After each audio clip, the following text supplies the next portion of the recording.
Hari ini adalah hari selamatan haul untuk leluhur keluarga besar Suryo. Sebuah hari di mana seluruh keluarga seharusnya berkumpul dengan khidmat dan rukun, menunjukkan rasa hormat kepada mereka yang telah tiada. Di rumah joglo utama 3 bagian yang tua namun megah itu, aroma dupa yang pekat memenuhi udara, menciptakan suasana yang sakral sekaligus menyesakan. Aku berdiri diam di sudut dapur, menumpuk piring terakhir berisi kue wajik ke atas nampan yang akan dibawa ke meja sesajen. Dari balik jendela, aku bisa melihat semua orang. Ibu mertuaku, Nyonya Puspita, duduk di kursi utama. Wajahnya tampak tenang, namun sorot matanya tak mampu menyembunyikan kepuasan yang dingin. Kakak iparku, Maya, yang menjanda setelah suaminya meninggal dan kini menjadi pusat simpati seluruh keluarga, terus-menerus menuangkan teh untuk para tetua dengan gerakan yang lembut. Penampilannya sungguh anggun dan memilukan. Dan suamiku, Yuda. Dia berdiri canggung di samping ibunya, terus melirik ke arahku. Sorot matanya adalah campuran dari permohonan, rasa bersalah, dan ketakutan yang tak terselubung. Dia takut padaku. Sejak kemarin, semua orang di rumah ini mulai belajar bagaimana cara untuk takut padaku. Aku melihat tatapan Yuda, tapi tak ada sedikit pun simpati di hatiku. Yang ada hanyalah kehampaan yang dingin. Ingatan berputar mundur seperti rol film yang lambat, membawaku kembali ke masa lalu, saat aku dengan naifnya percaya bahwa pengorbanan dan kesabaranku akan memberiku sebuah keluarga yang hangat. 5 tahun lalu, aku, seorang gadis dari kota kecil di Jawa Tengah, datang ke rumah ini sebagai menantu dengan membawa cinta dan seluruh tabunganku. Aku tidak punya latar belakang keluarga yang terpandang ataupun harta bawaan yang melimpah. Yang kumiliki hanyalah hati yang tulus dan sepasang tangan yang rajin. Aku percaya, jika aku tulus melayani keluarga mertua dan hidup dengan baik, suatu hari mereka akan menyayangiku. Yuda juga memegang tanganku dan berjanji. Anissa, ada aku di sini, tidak akan ada yang berani merendahkanmu. Janji semanis madu itu lenyap begitu saja seperti buih di lautan. Sejak awal pernikahan, ibu mertuaku tidak pernah menyembunyikan kebenciannya padaku. Beliau mencelaku karena tidak bisa memasak masakan khas Jakarta dengan benar, dan mengomel bahwa penampilanku yang sederhana telah mempermalukan putranya. Bahkan bingkisan sayur mayur sederhana yang dikirim oleh orang tuaku sebagai hadiah perkenalan pun dicelanya. Setiap kali itu terjadi, aku hanya bisa menunduk, diam, dan mengingatkan diriku untuk berusaha lebih keras. Melihatku bersedih, Yuda akan memelukku dan berkata sambil menghela napas. Sudahlah, ibu sudah tua. Wataknya memang seperti itu. Demi kedamaian di rumah, tolong kamu sabar sedikit ya. Ya, aku bersabar. Aku juga bersabar ketika Mbak Maya, kakak iparku yang kehilangan suaminya, datang dan tinggal bersama kami. Seluruh keluarga memperlakukannya seperti permata yang harus dilindungi. Dia tidak perlu melakukan apapun, cukup duduk manis saja. Jika dia menghela napas sedikit saja, ibu mertuaku akan langsung menatapku tajam. Di rumah ini ada orang yang sedang berduka. Apapun yang kamu lakukan, pikirkan perasaannya. Nasi sudah matang. Kenapa kamu masih berdiri di situ? Aku juga diam saja ketika setiap bulan setengah dari gaji gabunganku dan Yuda kuberikan kepada ibu mertua untuk membiayai hidup Mak Maya dan keponakanku. Aku tetap bersabar bahkan ketika gaun baru yang kubeli dipinjam oleh Mbak Maya dan tanpa sengaja dirobeknya. Dia hanya tertawa canggung dan berkata, "Aduh, maaf ya, Dik. Bahannya tipis sekali. Lagi pula kamu kan jarang keluar rumah, sayang juga pakai baju seperti ini." Kesabaranku dianggap sebagai kewajiban, dan kelemahan suamiku disebut sebagai bakti. Aku hidup di rumah itu seperti bayangan, seperti asisten rumah tangga tanpa bayaran. Aku tidak punya hak untuk bersuara, bahkan tidak punya hak untuk bersedih. Selama tahun-tahun yang panjang itu, satu-satunya penghiburanku, ironisnya, adalah ayah mertuaku, Bapak Hartono. Beliau satu-satunya orang di rumah ini yang memperlakukanku sebagai manusia. Meskipun pendiam dan tidak banyak bicara, ketika aku batuk-batuk di dapur, beliau akan diam-diam membuatkanku secangkir teh jahe. Ketika melihatku mencuci baju dengan tangan yang membeku di tengah angin musim hujan yang dingin, beliau akan menyodorkan sepasang sarung tangan karet tanpa kata. Beliau tidak pernah membelaku secara terang-terangan di depan istrinya, tetapi tindakan-tindakan kecil tanpa suara itu menghangatkan hatiku yang beku. Aku menghormatinya dengan tulus, seperti ayah kandungku sendiri. Tetapi aku tidak pernah tahu. Kebaikan yang langka itu justru akan menjadi alasan bagi mereka untuk merancang fitnah paling kejam terhadapku. Aku tidak tahu bahwa mereka akan mendorongku ke jurang hina dan penderitaan. Aku masih ingat dengan jelas sore 3 bulan lalu saat hujan turun. Hari itu aku terserang masuk angin parah, seluruh tubuhku terasa seperti terbakar. Setelah memaksakan diri menyiapkan makan malam, aku hampir roboh di sofa. Melihat itu, ayah mertua mengambil balsem dan berkata dengan lembut, "Nak, diam saja di situ.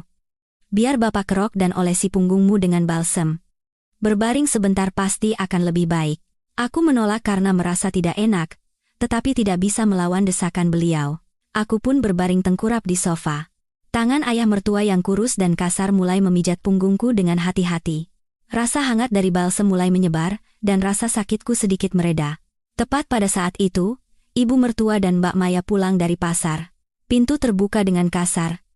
Keduanya berdiri terpaku di ambang pintu, menatap tajam pemandangan di depan mereka. Aku tengkurap di sofa, dan agar lebih mudah dipijat, bajuku sedikit terangkat hingga punggungku terlihat. Ayah mertua duduk tepat di sampingku. Tanpa berkata apa-apa, Nyonya Puspita membanting keranjang sayuran yang dipegangnya ke lantai. Matanya menyalakan api. Mbak Maya buru-buru menutup mulutnya dengan tangan, seolah-olah baru saja menyaksikan hal paling mengerikan di dunia. Udara terasa berat, dan hanya suara tetesan hujan di ujung atap serta detak jantungku yang berdebar kencang yang terdengar jelas. Aku tahu, badai akan segera datang. Badai yang terbuat dari kecurigaan dan kedengkian itu akan menyapu segalanya, bahkan akan merenggut nyawa anak-anakku yang baru akan lahir ke dunia. Di dalam tas di kakiku, sebuah USB kecil berisi rekaman takdir terbaring tenang. Itu adalah bukti, senjata, dan putusan akhirku untuk mereka. Orang-orang mulai berbisik, bersiap untuk memulai selamatan. Yuda melirikku lagi, tatapannya seolah berkata, "Kumohon, tapi semuanya sudah terlambat, aku bukan lagi Anissa yang naif dari masa lalu. Hari ini, aku tidak akan mundur satu langkah pun. Aku tahu, sesaat lagi ketika dupa pertama dinyalakan, itu bukan hanya untuk para leluhur. Itu akan menjadi ucapan belasungkawa untuk kehormatan keluarga ini." Namun mereka tidak tahu, tragedi yang sebenarnya telah dimulai 3 bulan lalu, pada suatu sore yang hujan, dari sepatah kebohongan yang lebih kejam dari pedang. Tatapan membara ibu mertua dan keterkejutan munafik Mbak Maya meninggalkan luka di hatiku yang tak akan pernah sembuh. Bapak Hartono, yang merasakan suasana yang berat, segera bangkit, wajahnya tampak panik, tapi beliau berusaha menjelaskan dengan tenang. "Puspita, Maya, sudah pulang?" Anissa demam tinggi karena masuk angin sejak tadi siang. Kasihan. Badannya sakit semua. Jadi bapak pijat punggungnya sebentar. Bukan apa-apa.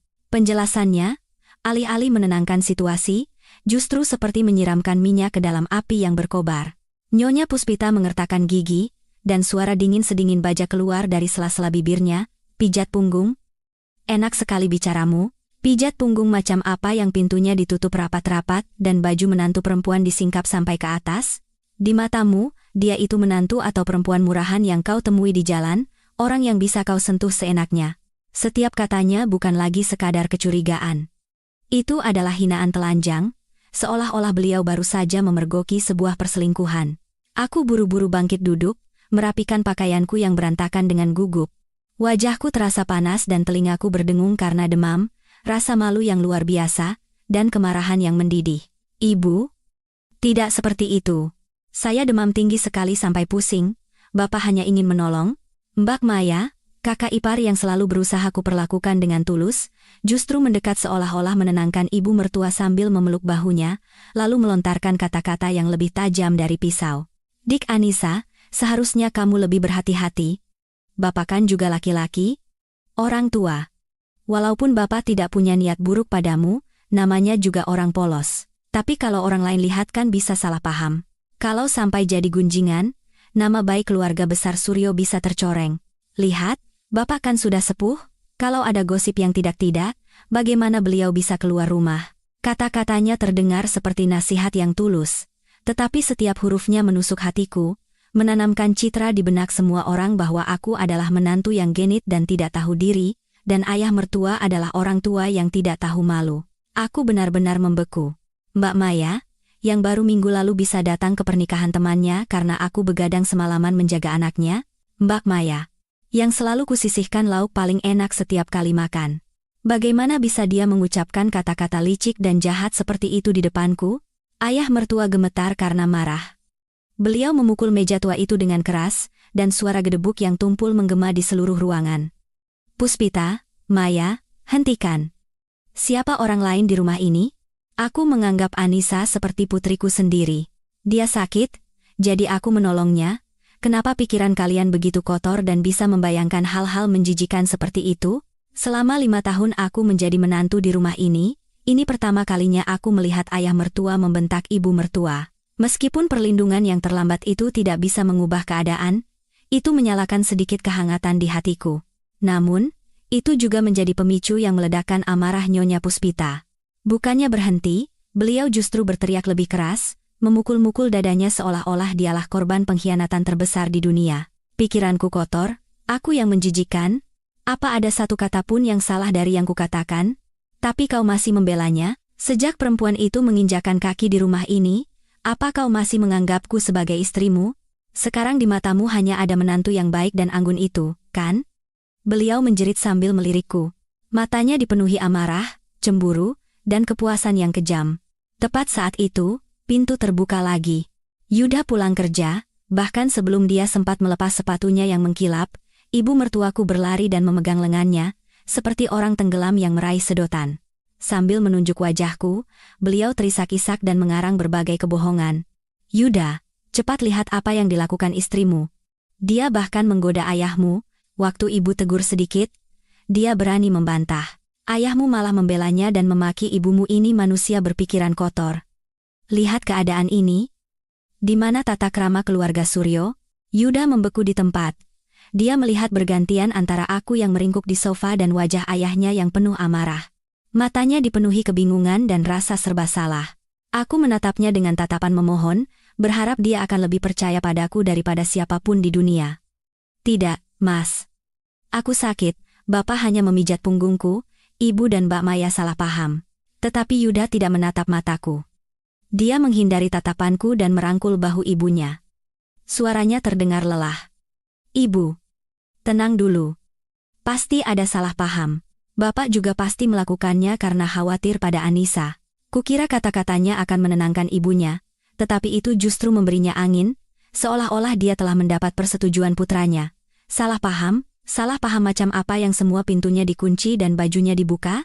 Kamu jangan ikut-ikutan membela istrimu. Kamu sudah benar-benar dirasukinya? Ibu katakan padamu, perempuan yang tidak tahu diri itu suatu saat pasti akan membuat masalah. Ibu tidak bisa menerima menantu seperti itu di rumah ini. Setelah selesai bicara, beliau berbalik dan membawa Mbak Maya masuk ke kamar utama. Pintu dibanting hingga tertutup, suara yang keras dan tegas, seolah memutus semua hubungan. Ayah mertua menghela napas panjang. Beliau menatapku sekali dengan tatapan menyesal, lalu menggelengkan kepala dan berjalan gontai ke kamarnya. Dalam sekejap, di ruang tamu yang luas itu hanya tersisa aku dan Yuda. Keheningan yang menakutkan memisahkan kami. Dia masih tidak menatapku, hanya menunduk sambil melepas sepatu, lalu melontarkan satu kalimat, sebuah kalimat yang lebih dingin dari hujan yang turun di luar. Lain kali, kamu juga harus lebih hati-hati. Omongan ibu juga tidak sepenuhnya salah. Kan? Kata-kata itu seperti palu yang menghancurkan kepingan harapan terakhir di hatiku. Suami yang kucintai dengan segenap hati, yang bersumpah akan melindungiku, pada akhirnya memilih untuk mempercayai ibunya dan mencurigai istrinya yang sedang mengandung anaknya. Aku berdiri di tempat. Air mata mengalir deras. Bukan karena sakit hati difitnah, tapi karena pada saat itu, hatiku membeku. Malam itu, aku meringkuk sendirian di kamar yang dingin, didera demam tinggi, bisikan ibu mertua dan Mbak Maya dari kamar sebelah terdengar jelas. Mereka sengaja tidak mengecilkan suara, seolah-olah ingin aku mendengarnya. Cih, memang kalau tidak punya asal-usul yang jelas itu kelihatan. Pura-pura sakit untuk menggoda laki-laki. Dari awal juga aku sudah merasa dia bukan perempuan baik-baik. Bu, iya, kan? Orang yang pura-pura baik dan polos itu semuanya akting, Bu. Akting? Malam itu terasa seperti selamanya. Aku sadar, rumah ini bukan lagi tempat yang bisa kusebut keluarga. Tempat ini telah berubah menjadi penjara tak terlihat, di mana setiap hari aku harus menghadapi tatapan curiga dan hinaan keji. Dan aku tahu, ini baru permulaan. Fitnah itu adalah benih kejahatan yang ditabur di tanah kecurigaan. Aku tidak tahu saat itu bahwa benih itu akan segera bertunas dan mekar menjadi bunga kematian. Bunga mengerikan yang akan merenggut semua yang paling berharga bagiku. Mereka tidak berhenti hanya dengan bergunjing di belakangku. Mereka mulai bertindak, dengan cara yang jauh lebih licik dan kejam, membuat hidupku seperti di neraka, dengan cara yang bahkan tidak pernah kubayangkan. Selama beberapa hari berikutnya, udara di rumah terasa berat seolah digantungi batu. Ibu mertua dan Mbak Maya tidak lagi berbicara langsung denganku. Mereka menyiksaku secara mental dengan keheningan dan tindakan-tindakan sepele namun penuh kedengkian. Saat makan, semur jengkol kesukaanku selalu diletakkan di tempat terjauh yang tak bisa kujangkau. Pakaian yang kucuci dengan susah payah dan kujemur di halaman, saat diangkat pasti ada beberapa helai yang tidak sengaja jatuh ke genangan air kotor. Jika kutanya, Mbak Maya hanya akan tersenyum canggung. Aduh, maaf, Dick. Anginnya kencang sekali, dicuci lagi saja, ya? Siksaan mental itu lebih mengerikan daripada cacian. Itu menggerogoti kesabaran dan harga diriku sedikit demi sedikit. Tetapi yang paling membuatku menderita dan putus asa adalah perubahan sikap Yuda. Dia menjadi pendiam, menjauhiku, dan sering marah tanpa alasan. Setelah pulang kerja, dia tidak lagi memelukku, tidak bertanya apakah aku lelah atau ingin makan sesuatu. Sebaliknya, yang tersisa hanyalah pertanyaan penuh curiga dan tatapan hina yang tak terselubung. Tadi Bapak buatkan teh jahe lagi untukmu? Kenapa akhir-akhir ini Bapak hanya membelikan sarapan untukmu? Kalian berdua menyembunyikan sesuatu dari ibu dan aku. Kan? Kenapa kalian berdua terlihat begitu akrab? Setiap pertanyaannya menjadi pisau tak terlihat yang menggores lebih dalam di hatiku yang terluka. Aku mencoba menjelaskan, memohon agar dia mempercayaiku, bahwa hubunganku dengan ayah mertua hanyalah kasih sayang antara ayah dan anak, tidak ada yang memalukan. Tapi semua sia-sia. Benih kecurigaan yang ditanamkan oleh ibu dan kakak iparnya telah berakar dalam di hatinya, mengubah suami yang dulu mencintai istrinya menjadi seorang sipir yang mengawasi setiap gerak-gerik istrinya siang dan malam. Aku merasa sangat kesepian dan tidak berdaya di rumahku sendiri. Aku tidak bisa menelepon orang tuaku karena tidak ingin membuat mereka khawatir, dan di sini aku tidak punya teman dekat untuk berbagi cerita.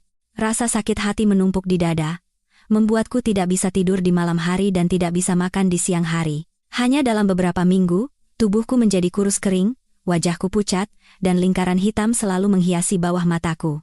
Di tengah momen yang gelap dan putus asa itu, secercah harapan menerangi hidupku yang suram. Aku mengetahui bahwa aku hamil. Sambil memegang alat tes kehamilan dengan 2 garis yang jelas, aku menangis terseduh-seduh. Air mata kebahagiaan, haru, dan harapan. Aku berpikir, anak-anak ini akan menjadi tali ajaib yang bisa menyambung kembali hubungan kami yang retak, meluruskan semua kesalahpahaman dan kecurigaan, dan mengembalikan Yuda seperti dulu di sisiku. Aku ingin memberinya kejutan.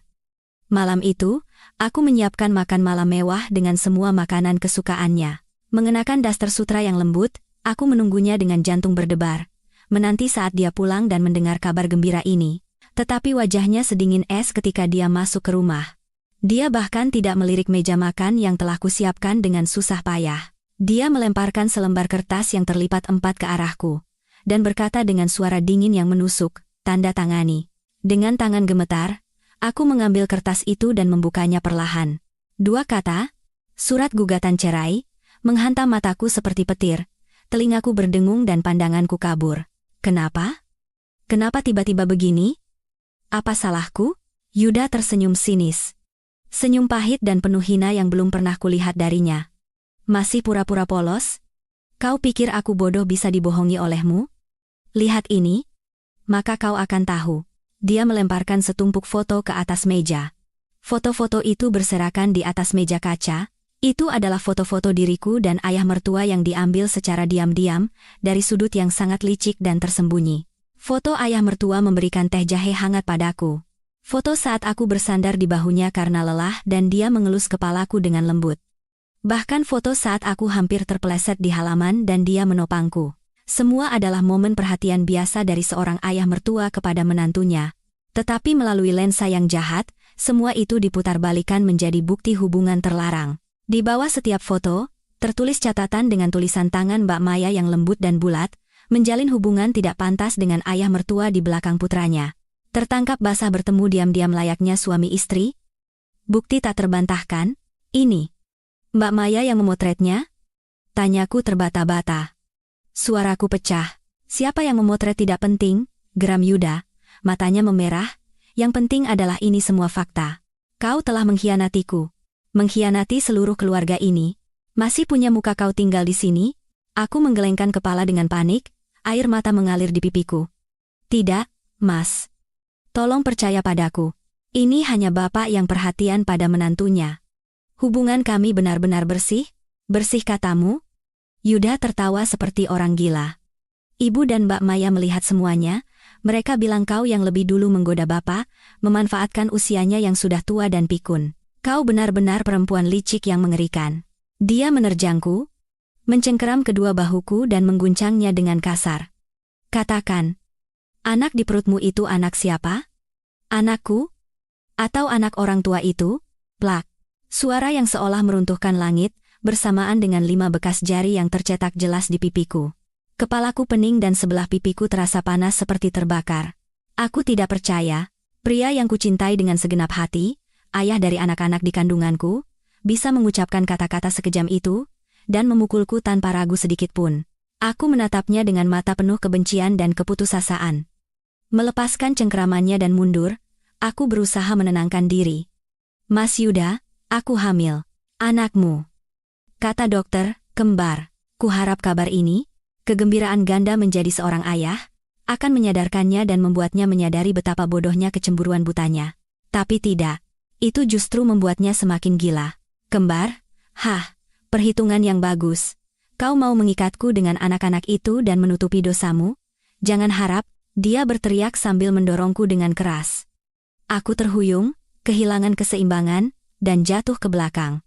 Punggungku membentur sudut meja yang tajam dengan keras. Rasa sakit yang luar biasa, seperti ditusuk pisau, menyebar di perut bagian bawahku. Aku merasakan cairan hangat mengalir di antara kakiku, membasahi daster putihku. Dengan tangan gemetar, aku melihat ke bawah.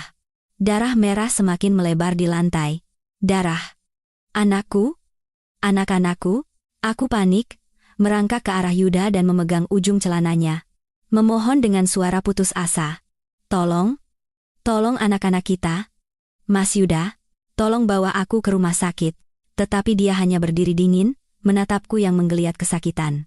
Tidak ada sedikit pun belas kasihan atau simpati di matanya. Itu harga yang harus kau bayar atas pengkhianatanmu. Dia berkata dengan suara sedingin es, lalu berbalik, meninggalkanku sendirian di atas genangan darah, meneriakkan nama anak-anakku yang bahkan belum sempat melihat dunia. Langkah kakinya semakin menjauh, bercampur dengan suara hujan di luar jendela, dingin dan tanpa ampun. Aku tahu. Bukan hanya anak-anakku, tetapi juga cintaku, kepercayaanku, dan sisa kehangatan terakhirku, semua telah mati pada malam yang menentukan itu. Pada saat itu, di tengah rasa sakit yang luar biasa, aku bersumpah pada diriku sendiri. Aku harus hidup. Aku harus hidup dan membuat semua orang yang telah menyakiti aku dan anak-anakku membayar harga yang paling mengerikan. Tetapi untuk itu, aku harus menemukan rahasia. Rahasia mengerikan yang telah mereka sembunyikan selama bertahun-tahun. Rahasia yang lebih busuk dari fitnah yang mereka timpakan padaku. Dan rahasia itu akan menjadi senjataku untuk menghancurkan segalanya. Suara sirene ambulans yang memecah keheningan malam terdengar menusuk telinga. Aku terbaring di atas brankar, kesadaranku mulai memudar. Di antara rasa sakit fisik dan kesedihan mendalam yang merobek jiwa, pikiranku melayang. Sebelum benar-benar kehilangan kesadaran, hal terakhir yang kulihat adalah wajah pucat dan ketakutan ayah mertuaku. Bapak Hartono berlari mengikuti ambulans, terus memanggil namaku.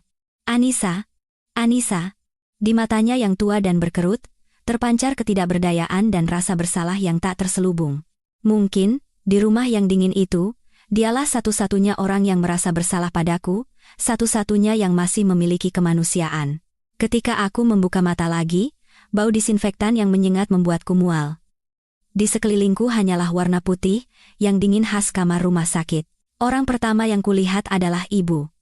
Beliau duduk bersimpuh di samping tempat tidur. Rambutnya yang mulai memutih kini hampir seluruhnya berwarna perak. Melihatku membuka mata, ibu buru-buru menggenggam tanganku erat. Air mata panas mengalir di wajahnya yang lelah. Nisa, kamu sudah sadar, nak? Ibu kira. Aku mencoba menggerakkan bibir untuk mengatakan sesuatu, tetapi tenggorokanku kering kerontang. Aku melihat sekeliling, tetapi tidak ada Yuda, tidak ada seorang pun dari keluarga mertuaku. Jantungku terasa dingin hingga ke tulang. Dengan hati-hati, Aku mengangkat tangan dan menyentuh perutku. Kosong. Begitu hampa dan dingin. Aku tahu. Aku benar-benar telah kehilangan mereka, makhluk-makhluk kecilku yang bahkan belum sempat kulihat wajahnya. Bayiku. Di mana bayi-bayiku? Bu? Suaraku serak. Ibu. Sebagai jawaban, mulai terisak-isak, menggelengkan kepalanya dengan kuat, bahunya yang kurus berguncang. Saat itu, seorang dokter perempuan parubaya masuk ke kamar. Tatapannya lembut dan penuh simpati. Dia meletakkan tangannya dengan lembut di bahuku. Ibu Anissa, kami turut berduka cita. Guncangannya terlalu hebat, dan saat tiba di rumah sakit, Anda sudah dalam kondisi pendarahan hebat. Kami sudah berusaha semaksimal mungkin, tapi kami tidak bisa menyelamatkan kedua bayi Anda. Anda masih muda. Anda harus menjaga kesehatan dan kuat. Ya, sekalipun kata-kata dokter itu lembut, itu seperti ribuan pisau yang menusuk jantungku yang berdarah secara bersamaan. Tapi anehnya, tidak ada air mata yang keluar. Mungkin air mataku sudah kering pada malam yang menentukan itu. Di dalam hatiku, yang tersisa hanyalah kebencian yang membara, api dendam yang siap membakar segalanya. Beberapa hari di rumah sakit adalah waktu tergelap dan terberat dalam hidupku. Aku tidak makan, tidak minum, tidak berbicara dengan siapapun, hanya berbaring di tempat tidur dengan mata kosong menatap langit-langit putih. Orang tuaku sangat khawatir.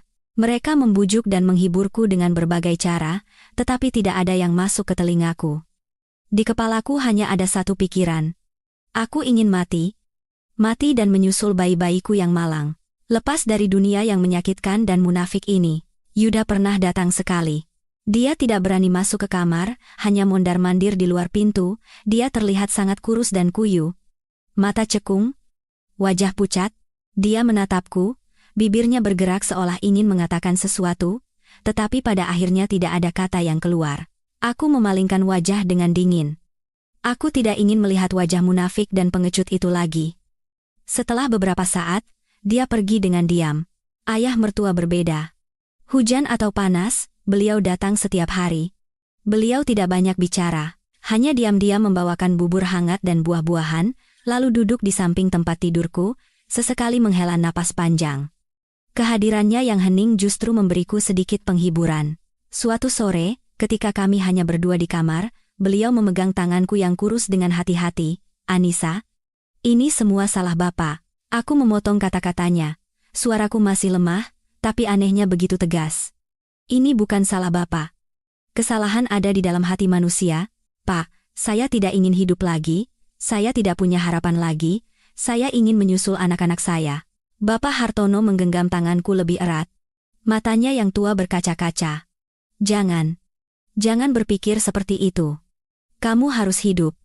Demi dirimu sendiri dan demi anak-anakmu. Kamu harus hidup untuk membersihkan namamu. Jika kamu mati, mereka akan senang. Mereka akan berpikir mereka menang. Apa kamu rela? Kata-katanya seperti sengatan listrik yang menyadarkanku dari keputusasaan. Benar, aku tidak boleh mati. Jika aku mati, siapa yang akan membalaskan dendam anak-anakku? Siapa yang akan membuka topeng wajah asli orang-orang jahat dan tidak manusiawi itu? Jika aku mati, mereka hanya akan bersuka cita. Aku harus hidup, untuk menunjukkan kepada mereka bahwa aku tidak mudah dihancurkan. Aku harus menjadi lebih kuat dari sebelumnya. Setelah keluar dari rumah sakit, aku tidak kembali ke rumah neraka itu. Aku kembali ke rumah orang tuaku. Aku mulai merencanakan pembalasan dendamku dengan cermat. Aku tahu, untuk menghancurkan keluarga Suryo yang tampak terhormat dan beradab di luar, aku tidak bisa bertindak gegabah sendirian. Aku butuh bukti. Senjata tajam yang bisa mengubur mereka secara sosial dalam sekejap, membuat mereka tidak bisa mengangkat kepala lagi. Pukulan telak, aku mulai menganalisis semuanya kembali. Foto-foto yang ditunjukkan Mbak Maya kepada Yuda, jelas diambil dengan sengaja. Dia telah mengawasiku dan ayah mertua sejak lama. Kenapa? Apa alasannya dia, yang hidupnya sepenuhnya bergantung pada keluarga mertua setelah suaminya meninggal, sengaja menciptakan kekacauan di rumah dan membahayakan posisinya sendiri? Kecuali jika ada alasan khusus yang memaksanya melakukannya. Jika ada rahasia yang mati-matian coba dia sembunyikan, dan keberadaanku menjadi ancaman bagi rahasia itu. Aku teringat perilaku aneh Mbak Maya selama ini. Dia sering mengurung diri di kamarnya dan mengunci pintu. Setiap kali Yuda pergi dinas keluar kota, dia pasti akan datang ke kamarku dan bertanya apakah Yuda menelepon, kapan tepatnya dia akan kembali. Awalnya aku berpikir itu hanya perhatian seorang kakak ipar kepada adiknya. Tapi sekarang, jika dipikir-pikir, ada yang aneh. Saat bertanya tentang Yuda, tatapan matanya bukan tatapan seorang kakak. Itu adalah tatapan seorang perempuan yang cemburu dan curiga. Sebuah pikiran gila dan mengerikan melintas di benakku. Jangan-jangan, dia adalah kakak ipar Yuda, istri dari kakaknya yang sudah meninggal. Bagaimana mungkin? Tetapi semakin kupikirkan, semakin banyak hal yang mencurigakan. Ibu mertua setiap kali bicara selalu mengatakan kasihan pada menantunya yang menjanda, tetapi beliau memperlakukan Mbak Maya lebih istimewa dari anak kandungnya sendiri. Pekerjaan rumah yang berat tidak pernah menyentuh tangannya, dan dia tidak pernah kekurangan uang saku.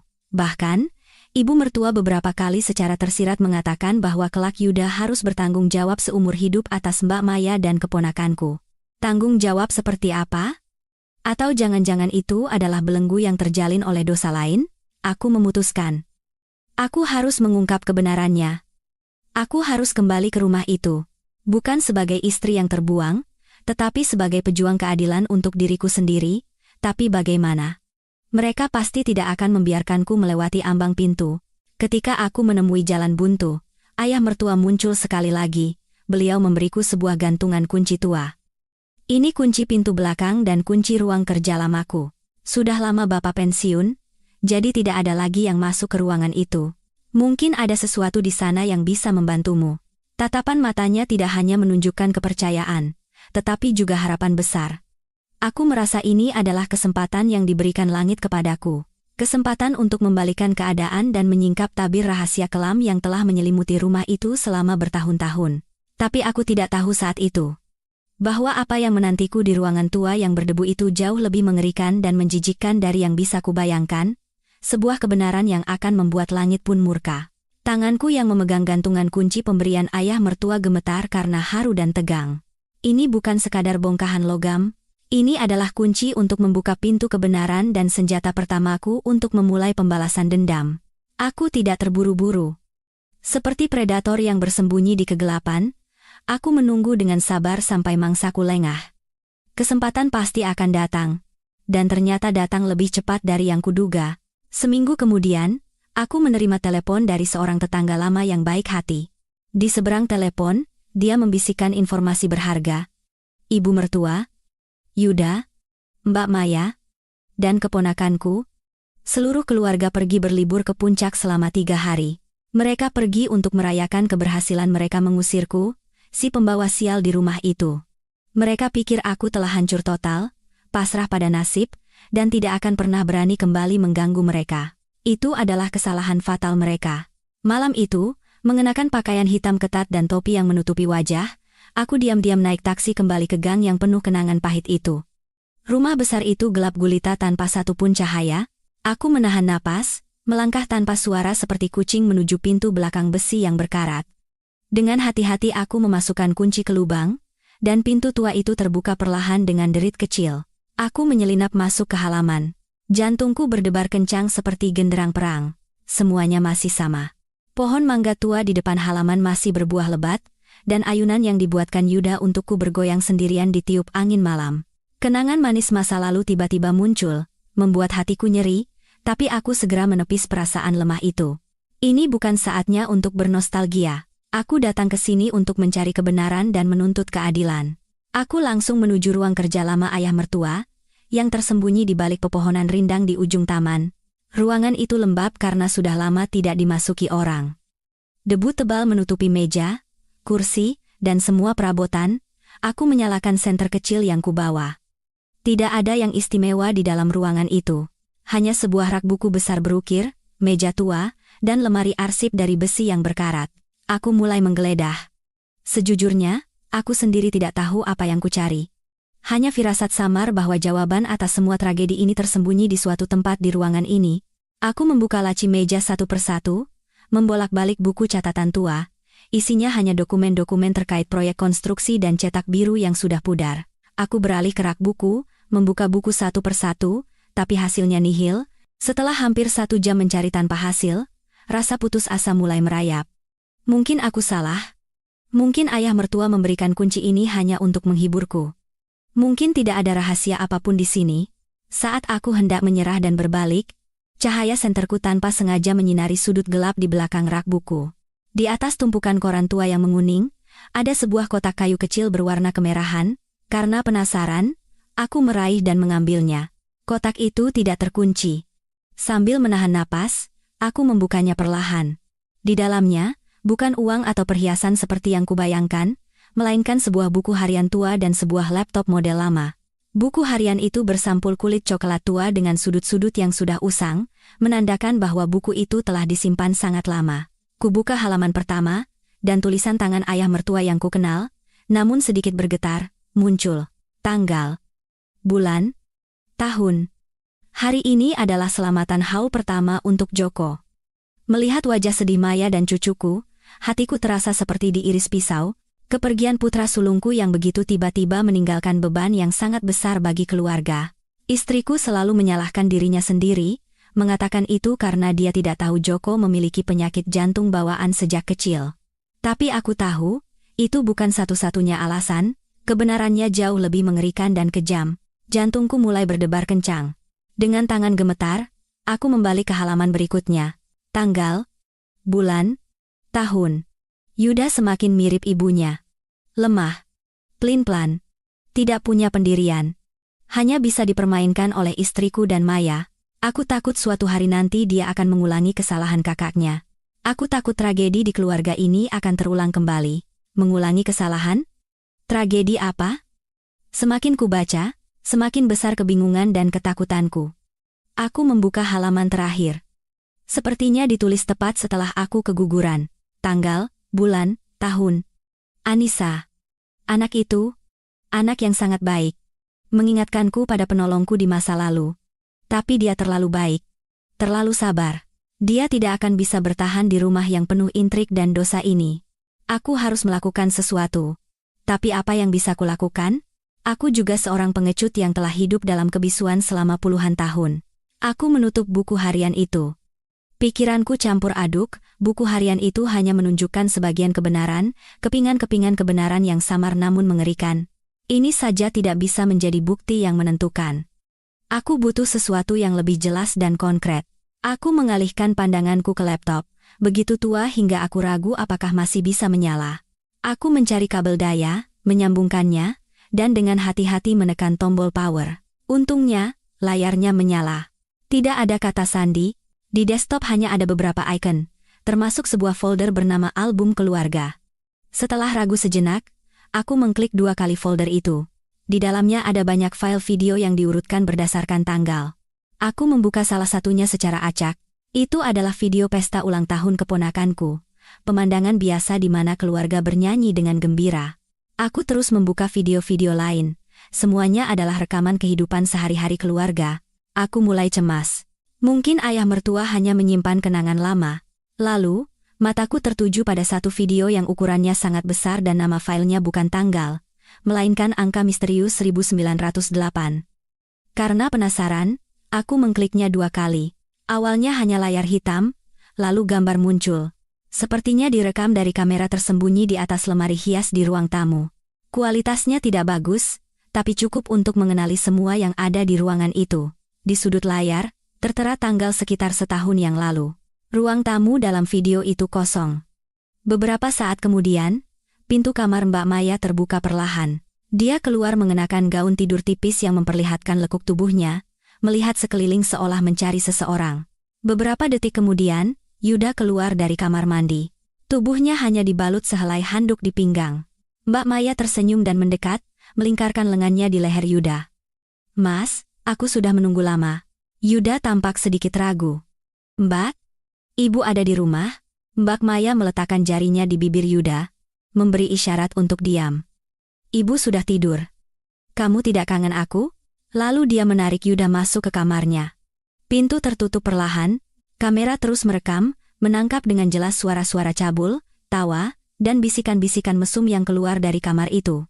Dunia seakan runtuh. Aku membeku di depan layar laptop, tangan dan kakiku dingin, tenggorokanku tercekat, aku tidak bisa berkata apa-apa. Inilah rahasia, menjijikan yang mati-matian mereka sembunyikan. Hubungan sedarah antara suami dan kakak iparnya. Sekarang semuanya masuk akal. Kenapa Mbak Maya begitu membenci dan cemburu padaku? Kenapa dia merancang drama fitnah yang begitu rapi untuk menyingkirkanku? Karena aku adalah penghalang mereka. Keberadaanku, anak-anak di kandunganku, semuanya adalah ancaman bagi hubungan mereka yang kotor dan penuh dosa. Mereka tidak hanya ingin mengusirku, mereka ingin memusnahkanku. Air mata mengalir lagi, tapi kali ini, bukan air mata kesedihan dan kelemahan. Ini adalah air mata kemarahan yang memuncak. Aku menggenggam mouse dengan erat. Aku tidak akan pernah memaafkan mereka. Aku akan menyalin video ini, dan pada hari yang paling istimewa, aku akan membuka semua kebenaran busuk ini di depan seluruh dunia. Agar seluruh keluarga besar Suryo, semua orang di dunia, tahu wajah asli dari orang-orang yang selama ini mereka hormati dan puji. Aku akan melihat, dengan muka apa mereka akan hidup di dunia ini setelah itu. Tetapi sebelum hari penghakiman terakhir tiba, ada satu hal lagi yang harus kulakukan. Satu hal terakhir yang akan memastikan mereka tidak punya jalan keluar sedikit pun, tidak bisa berpegang pada sekelumit harapan pun, ketika aku melancarkan pukulan telakku. Di tengah keterkejutan menghadapi kebenaran yang menjijikan itu, aku tidak hancur. Sebaliknya, ketenangan yang mengerikan menguasaiku. Kebencian bukan lagi api yang membakar jantungku. Ia telah menjadi gunung es yang membeku di dalam dada, menunggu saatnya mencair dan menjadi banjir besar yang akan menyapu segalanya. Dengan hati-hati aku menyalin video itu ke sebuah USB kecil. Mulai sekarang, USB ini akan menjadi jimatku sekaligus bom waktu yang menunggu saat yang tepat untuk meledak. Aku mengembalikan semua yang ada di ruang kerja ke tempatnya semula, membersihkan jejakku, dan keluar dari rumah itu dengan diam-diam seperti hantu. Kegelapan pekat menyelimutiku, tetapi di dalam benakku, sebuah rencana balas dendam yang cermat dan kejam tergambar dengan jelas. Aku tahu, satu video saja tidak cukup untuk menghancurkan keluarga licik seperti keluarga Suryo. Ibu mertuaku, Nyonya Puspita, adalah wanita yang ahli dalam segala intrik. Dia bisa saja membalikan opini publik dengan mengatakan, aku memalsukan bukti karena cemburu buta. Aku butuh senjata yang lebih kuat. Aku harus merobek semua topeng moral munafik yang telah mereka bangun dengan susah payah selama bertahun-tahun. Target pertamaku adalah Mbak Maya. Aku meminta seorang teman kuliah yang kupercaya untuk menyewa detektif swasta, memintanya untuk menyelidiki masa lalu Mbak Maya, terutama kejanggalan seputar kematian suaminya, Mas Joko. Aku punya firasat samar bahwa kematiannya bukan hanya karena penyakit jantung bawaan. Bagaimana mungkin seorang wanita yang selalu berpura-pura lemah dan berduka bisa menjalin hubungan senekat dan semesum itu dengan adik iparnya sendiri? Pasti ada yang aneh. Mungkin dia tidak sesedih kelihatannya. Mungkin kematian Mas Joko justru merupakan pembebasan yang ditunggunya. Aku butuh jawaban atas pertanyaan-pertanyaan itu. Sambil menunggu hasil penyelidikan temanku, aku mulai mengasah pedang untuk Yuda. Aku tidak langsung mengajukan gugatan cerai. Sebaliknya, dengan menanggung keterkejutan dan hinaan semua orang, aku kembali ke rumah itu. Aku memerankan peran seorang istri yang hancur secara mental, yang kembali untuk memohon pengampunan karena tidak punya tempat lain untuk pergi. Ibu mertua dan Mbak Maya menatapku dengan tatapan campuran antara hinaan dan kemenangan. Mereka pikir mereka telah menang mutlak, dan berhasil menjinakkanku. Yuda menunjukkan sedikit rasa bersalah dan kasihan, tetapi kelemahannya yang mendarah daging membuatnya tidak bisa menentang kehendak ibu dan kakak iparnya.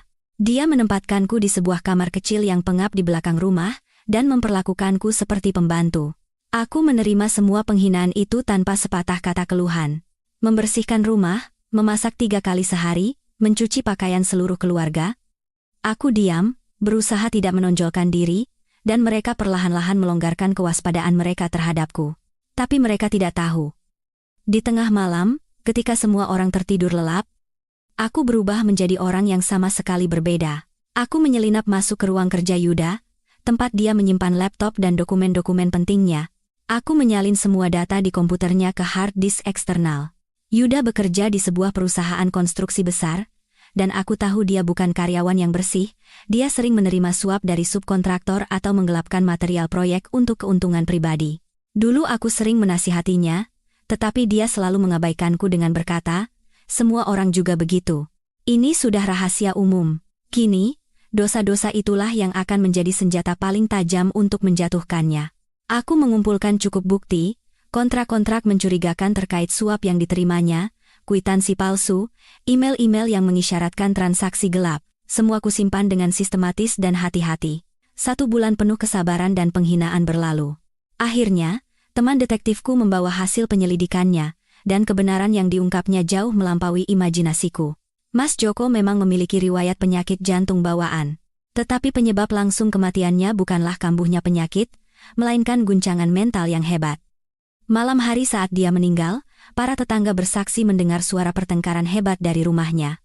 Dan orang yang bertengkar hebat dengannya tidak lain adalah Yuda. Apa yang mereka pertengkarkan? Teman detektifku berhasil menemukan sahabat karib Mas Joko. Menurut sahabatnya itu, beberapa hari sebelum meninggal, Mas Joko sempat curhat bahwa dia mencurigai hubungan tidak pantas antara istrinya, Maya, dan adiknya, Yuda. Dia merasa sangat sakit hati dan marah, dan berniat untuk mencari tahu kebenarannya. Lalu dia meninggal. Setelah itu, semuanya ditutup-tutupi dengan cepat. Maya menjadi janda muda yang malang dan dirawat dengan sangat baik oleh keluarga mertuanya.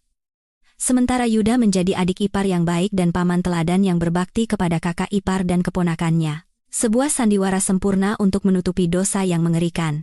Aku menggenggam laporan detektif itu erat-erat. Seluruh tubuhku gemetar karena marah. Mereka tidak hanya melakukan perselingkuhan dan hubungan sedarah. Mereka secara tidak langsung menyebabkan kematian seorang kakak, seorang suami. Lalu dengan air mata buaya dan kemunafikan, mereka menutupi dosa mereka dan hidup nyaman dan berkecukupan di atas penderitaan dan kematian orang lain. Sekarang, di tanganku sudah ada semua yang kubutuhkan. Video hubungan sedarah, bukti suap Yuda, dan kebenaran mengerikan tentang kematian Mas Joko. Aku memiliki cukup senjata untuk menghancurkan keluarga munafik dan busuk ini sepenuhnya. Tapi aku tidak akan langsung bertindak. Balas dendam yang terburu-buru tidak akan memberikan kepuasan. Aku akan menunggu.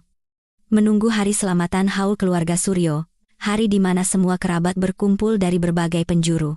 Hari yang paling mereka anggap penting, hari di mana mereka ingin memamerkan wibawa dan martabat keluarga di hadapan dunia. Hari itu akan menjadi hari di mana aku merobek semua topeng munafik mereka. Semua orang akan melihat kenyataan busuk dan kotor di balik citra mereka yang megah dan terhormat. Aku akan mengubah perayaan paling sakral mereka menjadi pengadilan terbuka, panggung tragedi di mana mereka sendiri yang menjadi pemeran utamanya.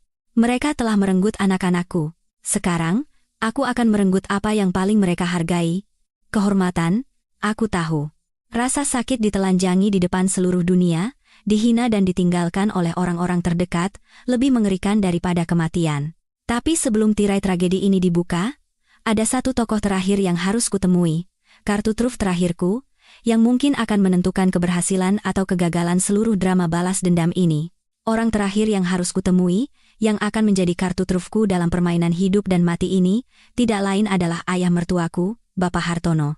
Dia adalah satu-satunya orang di keluarga itu yang masih memiliki hati nurani, dan satu-satunya yang mengulurkan tangan saat aku berada di titik terendah. Dan yang terpenting, dia juga korban yang dibohongi dan dikhianati oleh istri dan putranya sendiri. Aku membutuhkan bantuannya bukan karena aku lemah. Aku ingin pembalasan dendam ini bukan sekadar penyelesaian dendam pribadi, melainkan sebuah pengadilan keadilan dan moralitas yang dieksekusi langsung oleh tangan orang yang paling tua dan paling berkuasa di keluarga ini. Aku memilih suatu sore yang tenang ketika ibu mertua dan Mbak Maya pergi berbelanja. Saat aku mengetuk pintunya, beliau terkejut melihatku, tetapi dengan ramah mempersilakanku masuk. Kamarnya sederhana. Hanya ada satu tempat tidur, satu meja kecil, dan rak buku yang penuh dengan buku-buku tua. Beliau menatapku dengan mata penuh kasihan dan simpati. "Anissa, bagaimana kabarmu? Kamu terlihat kurus sekali." Alih-alih menjawab pertanyaannya, aku diam-diam meletakkan setumpuk dokumen tebal di atas mejanya. "Bapak, tolong lihat ini dulu." Bapak Hartono mengambil dokumen itu dengan tangan gemetar. Itu adalah laporan detail dari detektif mengenai kejanggalan seputar kematian Mas Joko. Semakin beliau membaca, wajahnya semakin pucat, dan tangannya yang kurus gemetar hebat hingga hampir tidak bisa memegang kertas. Ketika sampai pada baris terakhir kesimpulan bahwa Yuda menjadi penyebab tidak langsung kematian kakaknya, beliau mengangkat kepala dan menatapku. Matanya yang tua dipenuhi keterkejutan, penderitaan, dan kekecewaan yang mendalam. Ini benar, Nak. Yuda melakukan ini." Aku mengangguk dengan suara dingin tanpa emosi. "Benar, Pak. Saya juga tidak ingin mempercayainya, tapi ini faktanya. Mereka telah membohongi kita semua. Dan bahkan almarhum, selama bertahun-tahun. Bapak Hartono menundukkan kepalanya ke meja, memegangi kepalanya dengan kedua tangan. Bahunya yang kurus bergetar.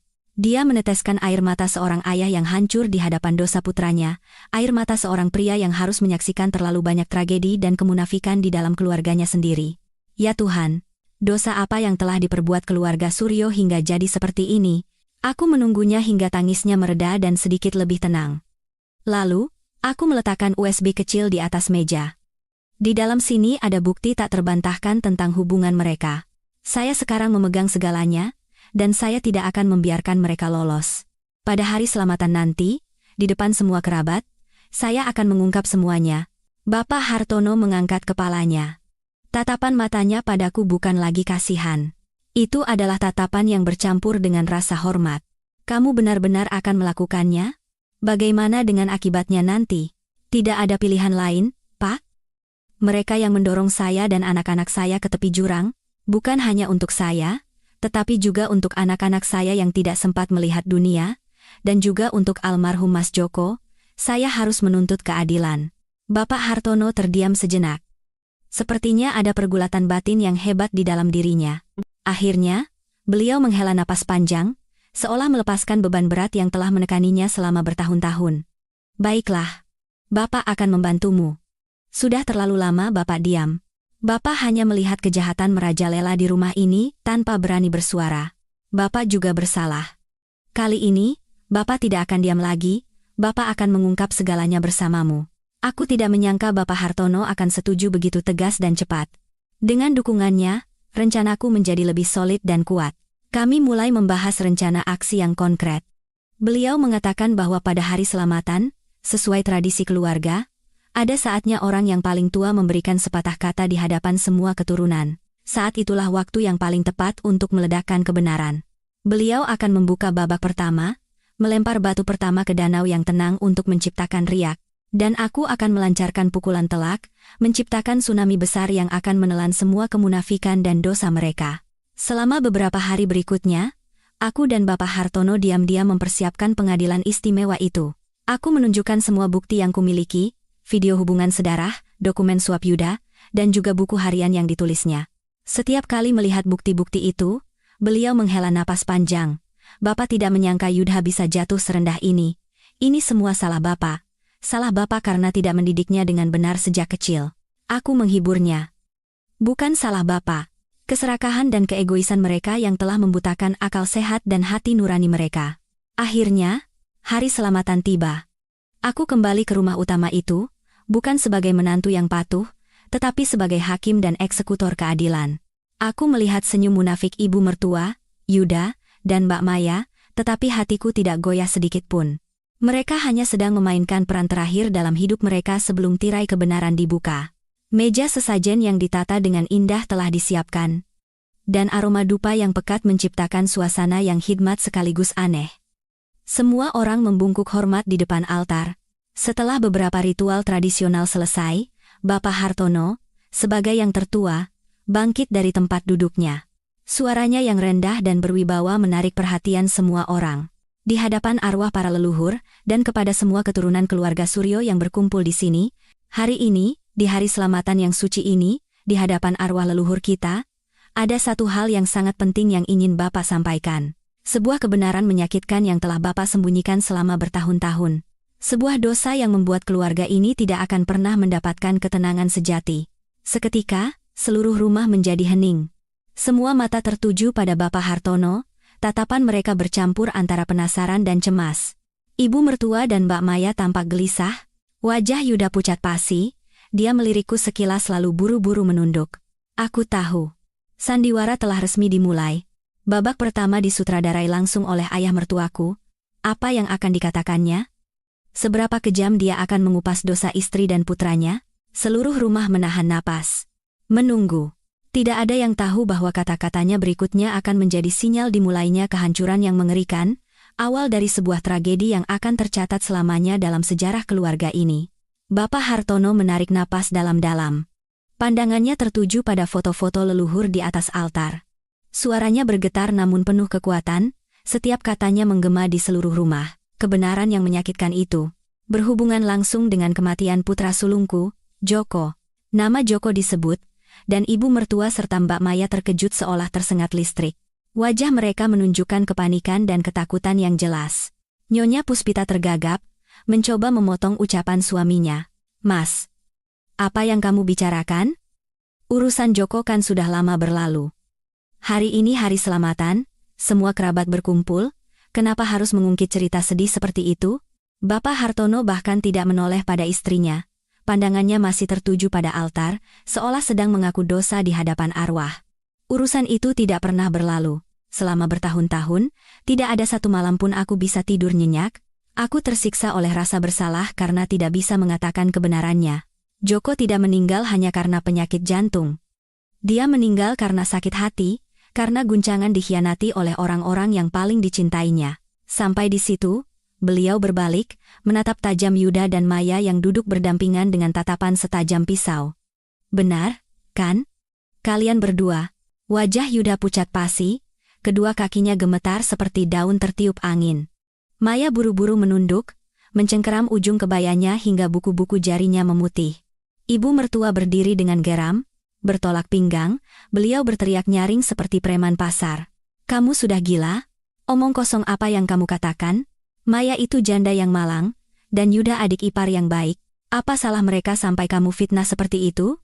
Tutup mulutmu! Bentak Bapak Hartono tiba-tiba. Teriakan penuh wibawa dan amarah itu membuat semua orang terkejut.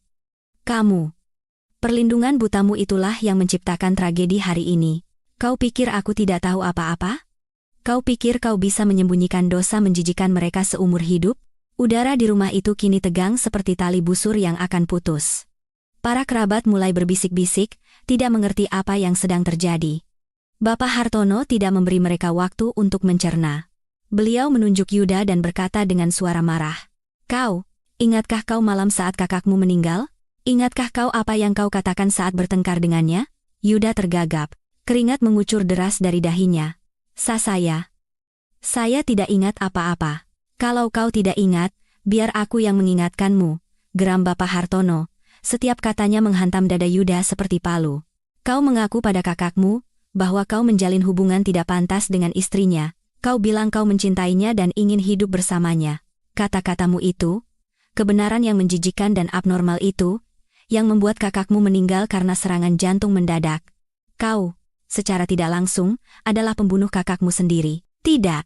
Itu tidak benar. Maya tiba-tiba mengangkat kepala, meraung pilu, melanjutkan aktingnya sebagai korban yang malang. Mas Joko meninggal karena penyakitnya, tidak ada hubungannya dengan kami, Bapak. Tolong jangan fitnah kami. Fitnah? Bapak Hartono tertawa sinis. Tawa yang bercampur antara penderitaan dan kedinginan. Baik. Kalau kalian mau menyangkal sampai akhir, biarkan bukti yang bicara. Beliau menoleh padaku dan memberi isyarat mata. Anissa, keluarkan itu. Semua mata kembali tertuju padaku, sang menantu yang sedari tadi diam di sudut ruangan. Aku berjalan maju dengan tenang. Di tanganku ada laptop tua itu.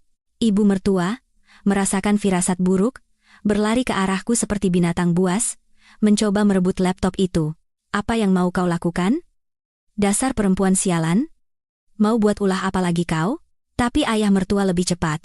Beliau memegang kedua lengan istrinya dan menggeram. Berdiri diam, dan lihat baik-baik.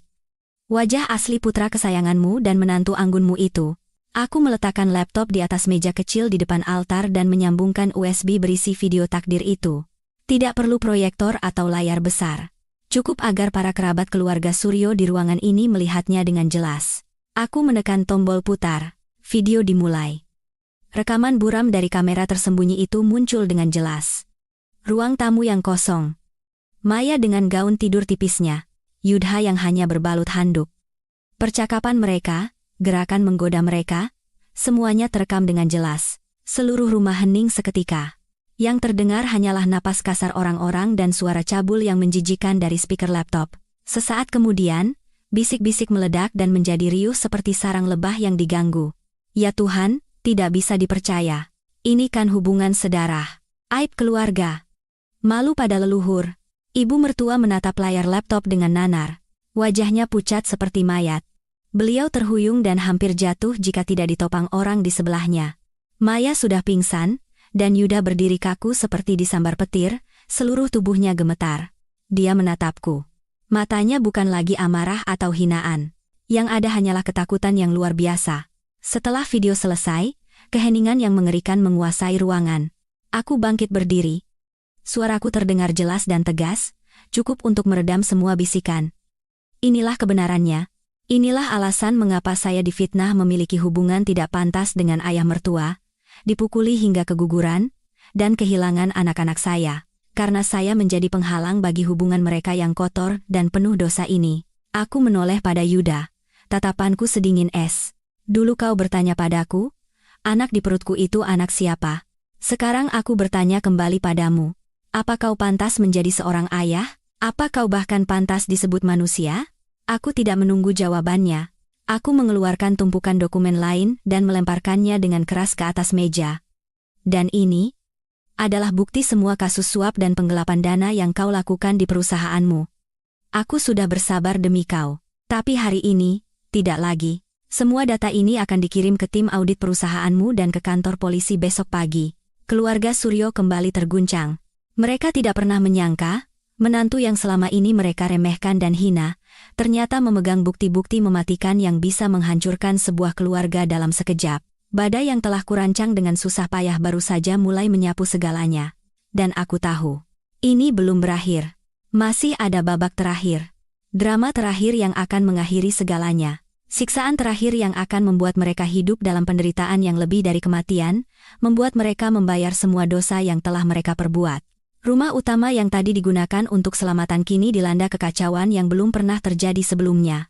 Suasana hikmat dan sakral lenyap, digantikan oleh jeritan, tangisan, dan makian yang memekakkan telinga. Para kerabat yang biasanya tenang dan berwibawa tidak bisa lagi menjaga sikap. Ibu mertua, setelah pulih dari keterkejutannya, meledak seperti gunung berapi, tetapi sasarannya bukan aku, melainkan putra kesayangannya. Beliau menerjang Yuda, memukul-mukul dadanya dengan putus asa sambil meraung. Anak sialan, kau lebih rendah dari binatang. Apa yang telah kau lakukan? Kau telah menghancurkan keluarga ini. Menghancurkan nama baik kita. Yuda tidak melawan sedikit pun. Dia berdiri kaku seperti patung, menerima pukulan sambil menangis dan mengulang kata-kata tak berarti. Aku salah, Bu. Aku yang salah. Maya telah dibawa ke kamar utama oleh para ibu-ibu lain, tetapi isak tangisnya yang pilu masih terdengar hingga keluar, seperti suara burung hantu di malam yang kelam. Para kerabat dengan cepat terpecah menjadi dua kubu. Satu kubu mengelilingi ibu dan anak itu, berbisik-bisik dengan tatapan hina dan jijik yang terang-terangan. Kubu lainnya menatapku. Tatapan mereka rumit. Ada rasa iba atas penderitaan yang kualami, bercampur dengan kekaguman yang tak bisa disembunyikan. Mereka tidak pernah membayangkan bahwa aku, seorang wanita yang tampak lemah, bisa dalam satu hari membalikan nasib sebuah keluarga besar. Di tengah kekacauan ini, hanya aku dan ayah mertua yang anehnya tetap tenang. Bapak Hartono berdiri diam di samping altar, wajahnya yang tua dan lelah dipenuhi kerutan penderitaan dan ketidakberdayaan. Beliau tidak berkata apa-apa, hanya menyaksikan tragedi yang diciptakan oleh keluarganya sendiri terungkap di depan matanya. Aku tahu, hatinya saat ini pasti 1000 kali lebih sakit daripadaku. Penderitaan seorang ayah yang harus menyaksikan kejatuhan dan dosa orang-orang yang paling dicintainya.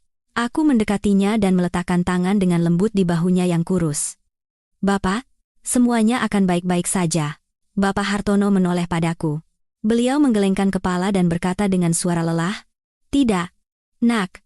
Tidak akan baik-baik saja. Karma ini harus ditanggung oleh keluarga Suryo seumur hidup. Bapak hanya merasa bersalah padamu, telah membuatmu begitu menderita." Aku tidak berkata apa-apa lagi. Tugasku sudah selesai. Sisanya adalah urusan mereka untuk menyelesaikan, untuk menghadapi dosa, penyesalan, dan pengadilan hukum. Aku berbalik untuk meninggalkan tempat yang menyesakan dan penuh kemunafikan ini. Tepat saat itu, Yuda tiba-tiba berlutut. Dia merangkak ke kakiku seperti anjing yang kehilangan tuannya. Memegang kakiku, dia menangis dan memohon dengan pilu. "Anissa, kumohon. Aku salah. Aku sampah. Aku bukan manusia. Tapi tolong, maafkan aku sekali ini saja. Jangan kirim dokumen-dokumen itu. Hidupku akan berakhir. Aku akan masuk penjara. Kumohon." Demi waktu yang pernah kita lalui bersama. Waktu bersama, aku tertawa sinis. Tawa yang lebih dingin dan pahit dari sebelumnya. Waktu kita sudah berakhir malam itu, saat kau memukulku hingga keguguran. Yuda, kau tidak perlu minta maaf padaku. Pergilah minta maaf pada anak-anak kita yang tidak sempat melihat dunia. Pergilah minta maaf pada kakakmu yang secara tidak langsung telah kau bunuh. Aku menepis tangannya dan melangkah dengan tegas. Ibu mertua melihat itu dan buru-buru berlari menghalangi jalanku. Dia juga berlutut. Pemandangan yang tidak pernah kubayangkan seumur hidupku. Wanita yang begitu sombong dan angkuh, yang tidak kenal siapapun selain dirinya sendiri, kini berlutut di hadapanku, memohon. Anissa, ibu yang salah. Tolong, apapun yang kau mau akan ibu berikan. Pukul ibu, maki ibu, tidak apa-apa. Tapi tolong, jangan sakiti Yuda. Dia satu-satunya putra yang tersisa. Kalau terjadi apa-apa padanya, ibu juga tidak bisa hidup. Dia menangis, sebuah penyesalan yang terlambat. Tapi di mataku, semua itu hanyalah kemunafikan, sebuah drama yang kikuk. Dia menangis bukan karena kasihan padaku, bukan karena menyesali dosanya padaku, dia menangis karena takut kehilangan putra kesayangannya. Takut keluarga ini hancur total. Aku menatapnya dengan mata tanpa emosi. Baru sekarang ibu ingat Yuda adalah putra ibu, lalu saat ibu dan Mbak Maya memfitnah saya, saat Yuda memukuli saya, apa ibu tidak pernah berpikir saya juga manusia? Kenapa ibu tidak menghentikannya saat itu? Ibu hanya menonton dengan puas melihat saya menderita. Semuanya sudah terlambat, Bu. Aku melewatinya dengan dingin dan berjalan menuju pintu. Raungan dan permohonan mereka terus terdengar di belakangku, tetapi aku tidak pernah menoleh sekalipun. Pintu kayu berat rumah utama itu tertutup dengan keras di belakangku. Itu adalah suara yang secara resmi menutup babak tergelap dalam hidupku. Di luar, langit cerah dan tinggi. Aku menarik napas dalam-dalam. Udara segar masuk hingga ke paru-paru. Akhirnya, aku benar-benar bebas. Beberapa hari kemudian, seperti yang kuduga, keluarga Suryo dilanda badai yang sesungguhnya. Gosip tentang hubungan sedarah, tanggung jawab tidak langsung atas kematian sang kakak, menyebar dengan cepat ke seluruh lingkungan. Keluarga Suryo, yang tadinya dihormati sebagai keluarga terpandang, dalam semalam menjadi bahan tertawaan dan aib. Mereka tidak berani keluar rumah. Kemanapun mereka pergi, mereka harus menghadapi tatapan hina dan bisik-bisik di belakang mereka. Maya menghilang tanpa jejak sejak hari itu. Ada yang bilang dia tidak tahan malu dan kembali ke desa keluarganya yang terpencil. Ibu mertua jatuh sakit parah, dan hanya bisa terbaring di tempat tidur. Kabarnya beliau kehilangan kemampuan bicara, sesekali mengigau dan hanya menyebut nama Joko. Yuda langsung dipecat dari perusahaannya, dan diselidiki polisi atas bukti suap yang kuberikan. Dia tidak bisa lari dari jerat hukum. Rumah besar dan megah tempat begitu banyak tragedi terjadi itu, kini menjadi dingin dan sepi seperti rumah kosong. Itulah hukuman yang pantas mereka terima, hukuman yang lebih menyakitkan daripada penjara, kehancuran total nama baik dan penyesalan yang akan menghantui mereka seumur hidup. Dan satu orang yang selama ini diam dan berpihak pada kebenaran, ayah mertuaku, kini harus membuat pilihan terakhirnya sendiri. Antara dosa istri dan anak yang tak termaafkan, dengan keadilan dan kebenaran, pilihan mana yang akan diambilnya. Setelah badai dahsyat itu berlalu, rumah keluarga Suryo menjadi sunyi dan dingin seperti reruntuhan. Kehancuran itu bukan hanya datang dari luar, seperti cemoohan dan hinaan orang-orang, itu berasal dari dalam, dari hilangnya kepercayaan dan putusnya ikatan darah. Orang-orang yang pernah terikat oleh darah kini menjadi asing satu sama lain, bahkan menjadi musuh. Bapak Hartono mungkin adalah orang yang menanggung penderitaan terbesar dan terlama. Beliau harus menghadapi kebenaran kejam tentang istri dan putranya, sekaligus memikul tanggung jawab berat sebagai kepala keluarga untuk membersihkan puing-puing dosa yang tidak dilakukannya. Seminggu setelah hari selamatan yang menentukan itu, Bapak Hartono datang menemuiku. Beliau tampak jauh lebih tua dan kurus. Seolah-olah dalam beberapa hari saja, usianya bertambah 10 tahun. Rambutnya yang mulai memutih kini sepenuhnya perak, dan matanya yang cekung dipenuhi kelelahan dan kesedihan yang tak terselubung. Beliau tidak berani masuk ke dalam rumah, hanya berdiri di depan gerbang dan berkata dengan suara serak, "Anissa, Bapak datang untuk meminta maaf. Sebagai seorang ayah dan suami, Bapak telah gagal. Bapak yang salah karena membiarkan tragedi ini terjadi." Melihatnya, aku merasakan simpati yang mendalam. Pria yang telah hidup dalam kesabaran seumur hidupnya ini harus menanggung tragedi yang begitu besar di usia senjanya. Bapak, ini bukan salah Bapak. Saya tidak pernah menyalahkan Bapak. Ini salah Bapak. Bapak Hartono menggeleng. Suaranya pahit. Bapak terlalu lemah. Membiarkan ibumu berbuat sesukanya. Bapak tidak bisa melindungi kalian. Tidak bisa melindungimu. Bahkan tidak bisa melindungi Yuda dari cinta buta ibunya. Sekarang, semua sudah tidak bisa diubah. Saya sudah memutuskan. Memutuskan apa, Pak? Tanyaku cemas, takut beliau akan berbuat nekat. Bapak akan menjual rumah itu. Dan semua harta keluarga akan Bapak bagi menjadi 3. 1 bagian akan disumbangkan ke panti asuhan untuk mendoakan arwah Joko. 1 bagian untuk ibumu dan Yuda. Itu tugas terakhir Bapak sebagai suami dan ayah. Dan sisa 1 bagian lagi, untukmu. Aku membeku mendengar keputusannya. Bapak, saya tidak bisa menerimanya. Saya tidak butuh uang Bapak. Ini bukan uang. Ini adalah penebusan dosaku padamu. Kamu sudah terlalu banyak menderita. Terimalah ini, gunakan untuk memulai hidup baru. Jangan menolak, kalau tidak, seumur hidup Bapak tidak akan bisa tenang. Bapak Hartono menatapku dengan tatapan memohon. Aku bingung harus berbuat apa. Menolak akan semakin menyakiti hatinya, tapi menerimanya? Aku tidak ingin lagi terikat dengan apapun dari keluarga itu. Saat aku ragu, ibu keluar dari dalam rumah. Beliau telah mendengar semua percakapan kami dari ambang pintu. Ibu mendekat, memegang tanganku erat, dan berkata kepada Bapak Hartono. Suara ibu tenang namun tegas. Bapak, terima kasih banyak atas niat baiknya, tapi uang itu tidak bisa kami terima. Anissa kami masih muda dan sehat. Dia bisa hidup dengan baik dengan hasil jeripayahnya sendiri. Uang itu, silakan Bapak gunakan untuk masa tua Bapak, dan untuk keperluan yang lebih mendesak. Suara ibu tidak mengandung dendam atau celaan. Hanya ada pengertian dan toleransi mendalam yang hanya dimiliki oleh orang yang telah melewati banyak badai kehidupan. Bapak Hartono menatap ibu dan aku bergantian. Matanya yang tua berkaca-kaca. Ibu, saya benar-benar telah berbuat salah besar pada kalian berdua. Yang sudah berlalu. Biarlah berlalu.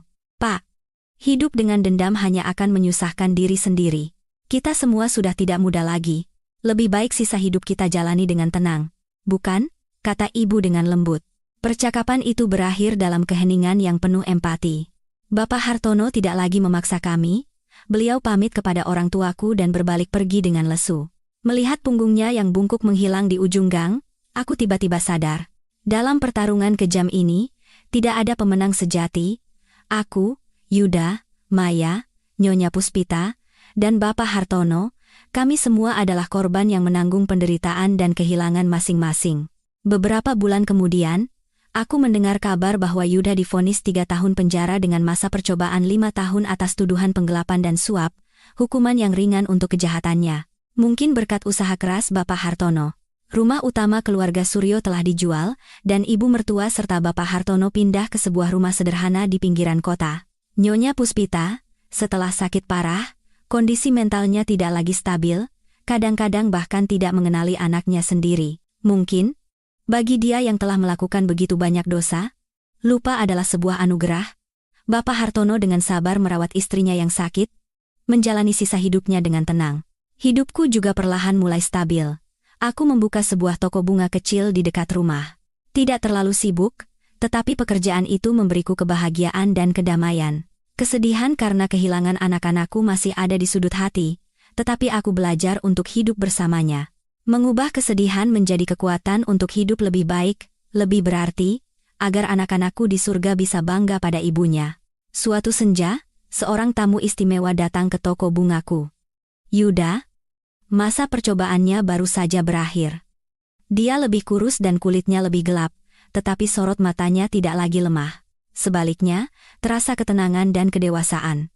Dia berdiri di hadapanku, tanpa kata meletakkan sebuah pot anggrek bulan putih di atas meja kasir. Untuk siapa? Mas? Tanyaku, berusaha terdengar biasa saja. Yuda menggeleng. Untukmu. Untuk minta maaf. Dia mengangkat kepala, menatap lurus ke mataku. Sesuatu yang tidak pernah bisa dilakukannya selama bertahun-tahun. Anissa, aku tahu apapun yang kukatakan sekarang sudah terlambat. Tapi aku ingin mengatakannya. Aku benar-benar minta maaf.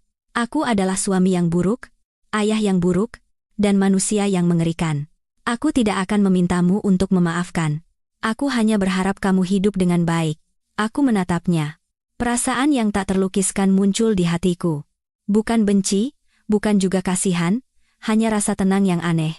Saya sudah memaafkan semuanya, semua orang, termasuk diri saya sendiri. Hiduplah dengan baik juga, Mas. Yuda mengangguk. Matanya memerah. Tanpa pamit, dia berbalik dan pergi. Aku memandangi punggungnya hingga benar-benar hilang di antara kerumunan. Angin sepoi-sepoi meniupkan aroma anggrek yang lembut. Masa lalu, akhirnya, benar-benar telah berakhir. Babak baru dalam hidupku telah resmi dimulai. Tetapi hidup selalu punya kejutan tak terduga. Aku tidak tahu.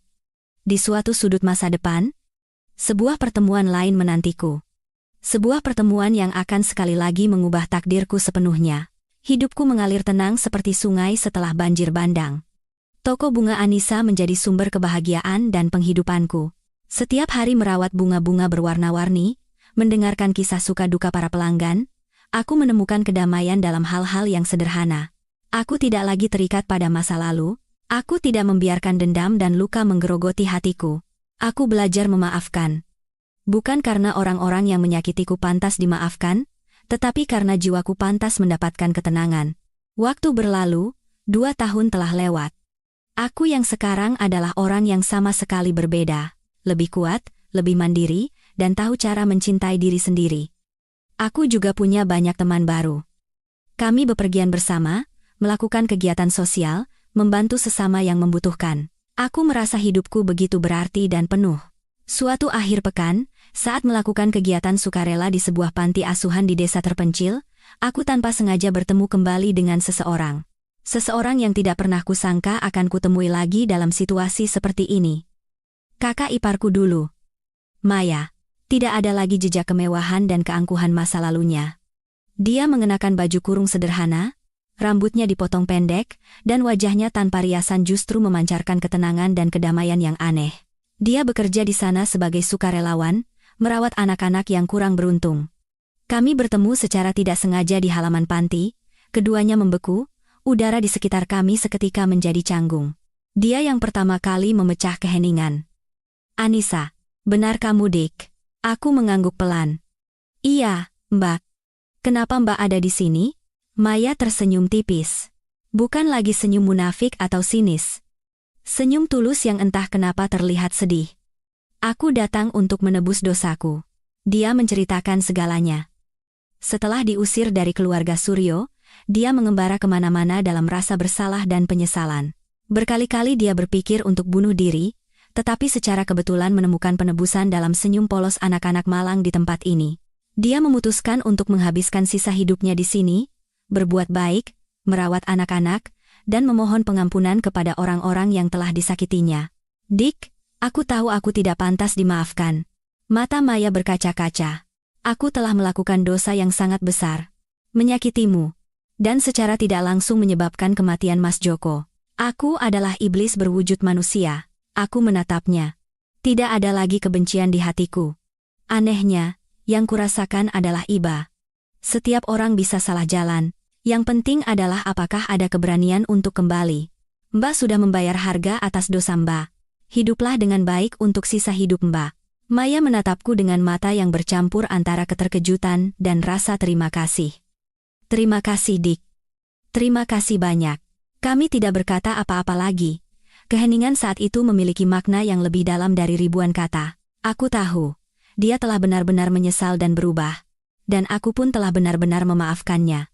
Pertemuan tak terduga itu membuatku banyak merenung tentang pengampunan, toleransi, dan lika-liku kehidupan yang aneh. Ada orang yang setelah jatuh bisa bangkit dan berjalan menuju cahaya, dan ada pula yang terus terbenam dalam kegelapan egoisme dan dosa. Beberapa minggu kemudian, sebuah telepon dari nomor tak dikenal masuk. Di seberang sana, terdengar suara yang kukenal namun ragu-ragu. Anissa, ini aku. Yuda, jantungku berdebar. Sudah sangat lama tidak ada kontak. Ada apa? Tanyaku setenang mungkin. Ibu. Ibu meninggal dunia. Suara Yuda pecah oleh isak tangis. Aku terdiam. Nyonya Puspita meninggal, kapan? Tadi pagi. Beliau pergi dengan tenang. Sebelum pergi, beliau berpesan untuk memberitahumu. Beliau sangat menyesal dan minta maaf padamu. Aku diam. Hatiku campur aduk. Ada kesedihan, iba, dan sedikit rasa lega. Akhirnya, semua dendam dan kebencian seolah lenyap ke udara bersama almarhumah. Aku akan datang. Kataku tegas. Pemakaman ibu mertuaku berlangsung sederhana, tidak ada kerabat yang ramai atau teman dekat, hanya beberapa tetangga dan ayah dan anak itu yang hadir. Aku menyalakan dupa di depan fotonya, wajah wanita yang pernah cantik dan cerdas itu kini hanya bayangan samar di foto yang pudar. Hidup ini, betapa singkat dan fana, pikirku, dendam, benci, pertengkaran, semua pada akhirnya akan kembali ke tanah. Hanya cinta dan pengampunan yang akan abadi. Setelah pemakaman, Yuda berkata padaku, Anissa, aku akan segera pergi. Kemana? Ke tempat yang sangat jauh. Memulai hidup baru. Aku tidak bisa lagi di sini. Terlalu banyak kenangan pahit dan dosa di tempat ini. Aku mengangguk. Jaga dirimu baik-baik. Terima kasih, kamu juga. Kamu harus bahagia. Kami saling menatap untuk terakhir kalinya. Tidak ada janji, tidak ada penyesalan, begitulah, Yuda pergi. Dia memilih jalannya sendiri untuk menebus kesalahan masa lalunya. Entah kemana jalan itu akan membawanya. Kuharap di suatu tempat di dunia ini dia akan menemukan kedamaian jiwa. Semuanya seolah benar-benar berakhir. Masa lalu telah tertutup sepenuhnya, tetapi hidup sekali lagi mengujiku. Sebuah kebenaran lain, sebuah rahasia yang lebih besar yang berhubungan langsung denganku dan anak-anakku yang hilang, terungkap secara tak terduga. Dan kali ini, bukan berasal dari keluarga Suryo, melainkan dari masa lalu ibuku yang tidak pernah ku ketahui. Waktu mengalir seperti sungai yang menyembuhkan luka. Toko bungaku semakin terkenal, hingga aku harus mempekerjakan 2 karyawan lagi. Hidupku sibuk, tetapi penuh dengan kegembiraan dan makna. Aku hampir melupakan penderitaan masa laluku, memilih untuk hidup di masa sekarang dan menatap masa depan. Suatu hari, seorang wanita paruh baya yang tidak kukenal datang ke toko bungaku. Usianya sepantaran dengan ibuku, penampilannya elegan dan berkelas. Entah kenapa wajahnya terasa akrab, tapi aku tidak ingat di mana pernah melihatnya. Dia memperkenalkan diri sebagai teman lama ibuku, dan mengatakan ada hal yang sangat penting yang ingin disampaikannya. Tentang rahasia yang disembunyikan ibuku seumur hidup. Dia menunjukkan sebuah foto tua yang sudah pudar. Di foto itu, ibuku di masa mudanya yang cantik berdiri bersama seorang pria. Pria itu adalah ayah mertuaku dulu, Bapak Hartono. Aku tidak percaya dengan mataku. Bagaimana mungkin? Wanita itu menghela napas dan menceritakan segalanya. Ibumu dan Pak Hartono dulu saling mencintai. Dunia seakan berputar. Ibuku dan Bapak Hartono adalah sepasang kekasih. Ibu tidak pernah bercerita.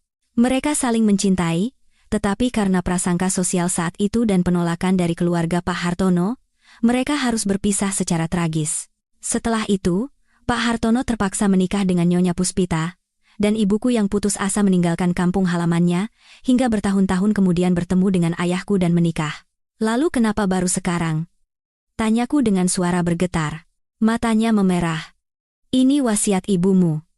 Beliau berpesan, jika suatu saat kamu mengalami ketidakbahagiaan dalam pernikahanmu, tolong sampaikan fakta ini padamu.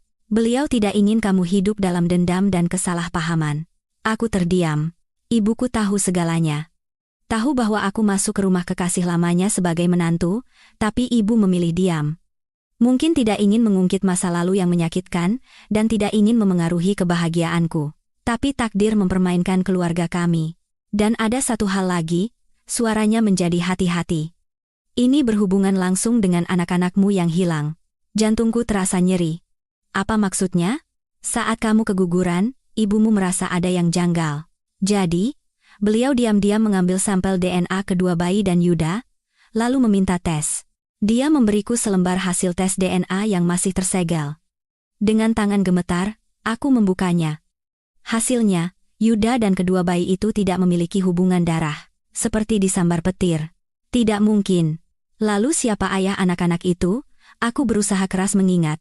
Sekitar waktu kehamilanku, ada pesta akhir tahun perusahaan, segelas anggur yang kuminum, malam itu aku mabuk lebih cepat dari biasanya. Manajer penjualanku, Pak Bima, yang menawarkan diri untuk mengantarku pulang. Dan keesokan paginya, aku terbangun di kamar hotel yang asing. Saat itu dia bilang dia tidur di sofa dan tidak terjadi apa-apa, dan aku dengan polosnya percaya. Tapi beberapa hari kemudian, dia tiba-tiba berhenti dari perusahaan dan memutus semua kontak. Kecurigaan yang mengerikan menyelimutiku. Jangan-jangan dia. Aku segera mencari tahu dan menemukannya.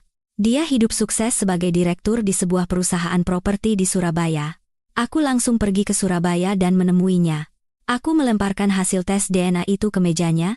Dia sempat kaget, lalu tersenyum sinis dan pura-pura tidak tahu. Aku tidak mengerti apa maksudmu. Apa hubungannya ini denganku? Malam itu di hotel, apa yang kau lakukan? Kau memasukkan obat ke minumanku, kan? Teriakku. Dia bersandar di kursinya dan tertawa mengejek. Ada bukti? Sudah 2 tahun berlalu, apa yang bisa kau lakukan? Kenapa?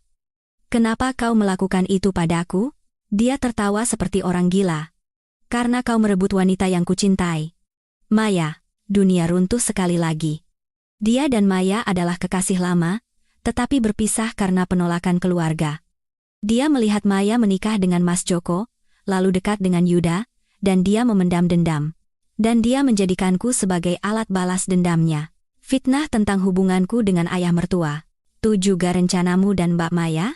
Dia mengangguk santai. Benar. Untuk menyingkirkanmu agar Maya bisa mendapatkan posisi di samping Yuda. Tapi kau ternyata lebih kuat dari yang kuduga. Kalian binatang. Raungku. Kau menghancurkan hidupku. Merenggut anak-anakku. Aku tidak akan pernah memaafkanmu. Gugat saja. Tanpa bukti, siapa yang akan percaya padamu? Sebaiknya kau hidup tenang saja, Anissa. Kau bukan tandinganku, dia berkata dengan nada mengejek, lalu berbalik. Benar katanya, aku tidak punya bukti. Aku putus asa, tapi aku tidak bisa menyerah, demi anak-anakku. Aku berpikir, Maya. Dia juga mungkin korban dari rencananya. Jika masih ada sedikit hati nurani di hatinya, aku mencarinya. Dia telah meninggalkan duniawi dan tinggal di sebuah vihara terpencil. Saat aku datang, dia tampak tenang seolah sudah menduga segalanya. Dan dia menceritakan semua kebenarannya. Bima mendekatinya untuk mendapatkannya kembali, memberinya obat hingga tak sadarkan diri, lalu merekamnya untuk mengancamnya. Maya terpaksa menjadi bonekanya dan ikut serta dalam rencana memfitnahku dan ayah mertua. Bahkan, malam saat Mas Joko meninggal, Bimalah yang menunjukkan video itu dan membuatnya syok. Dia bukan hanya pemerkosa dan penipu, tapi juga seorang pembunuh. Ada bukti? Tanyaku penuh harap. Dia menggeleng. Tapi kemudian, seolah teringat sesuatu, dia mengeluarkan sebuah ponsel model lama dari kotak kayu tua. Ini ponsel yang diberikan Bima dulu. Mungkin. Dengan tangan gemetar, aku menerima ponsel itu. Untungnya tidak ada kata sandi. Dan di dalam kotak pesan, aku menemukan bukti yang menentukan. Pesan-pesan yang dikirimkannya kepada seorang teman, membanggakan rencana kejahatannya yang sempurna. Dia telah mencatat sendiri dosa-dosanya. Aku menggenggam ponsel itu erat-erat. Akhirnya, aku mendapatkan senjata untuk menegakkan keadilan. Aku dan Maya saling berpandangan. Kami memutuskan untuk melawan kejahatan bersama. Dengan bukti-bukti yang jelas itu, Bima ditangkap di bandara saat mencoba melarikan diri ke luar negeri. Dia akhirnya mengakui semua kejahatannya dan divonis hukuman penjara seumur hidup. Setelah persidangan selesai, Maya memutuskan untuk tetap di vihara, menghabiskan sisa hidupnya untuk menebus dosa. Aku menjual toko bunga dan rumahku. Dengan uang itu, aku mendirikan sebuah yayasan amal bernama Yayasan Harapan. Untuk membantu para wanita yang menderita karena kekerasan dalam rumah tangga dan pengkhianatan sepertiku. Aku menemukan makna dan kebahagiaan hidup dalam pekerjaan baruku. Suatu hari, sepucuk surat datang dari Yuda. Dia tinggal di sebuah desa terpencil di pegunungan, bekerja keras memulai hidup baru. Dia membaca berita tentang yayasanku di koran dan mengungkapkan rasa malu sekaligus hormatnya. Dia juga melampirkan sejumlah kecil uang, memintaku untuk menambahkannya ke dana yayasan, sebagai cara untuk menebus sedikit dosanya. Aku menerima uang itu, ayah mertua sesekali menelepon menanyakan kabarku. Beliau mengatakan telah menemukan kedamaian dengan merawat istrinya yang tidak lagi waras. Hidupku, setelah melalui begitu banyak badai dan tragedi, akhirnya berlabuh di dermaga yang tenang. Aku tidak lagi sendirian, di sisiku ada teman-teman baik, rekan kerja, dan banyak wanita yang telah kubantu. Kami menjadi sebuah keluarga besar yang bisa saling bersandar. Terkadang di malam hari, aku bermimpi tentang anak-anakku. Mereka tidak lagi menangis. Mereka tersenyum jernih seperti malaikat, menatapku. Aku tahu, mereka mengawasiku dari tempat yang damai. Aku tersenyum sambil meneteskan air mata kebahagiaan dan syukur. Syukur atas kehidupan yang telah mengizinkanku untuk hidup, mencintai, dan tumbuh dari penderitaan. Perjalananku akan terus berlanjut. Perjalanan menebar benih cinta dan harapan, menjadi kekuatan bagi semua orang yang percaya pada matahari esok. Hidup ini akan selalu indah, selama kita tidak pernah kehilangan keberanian.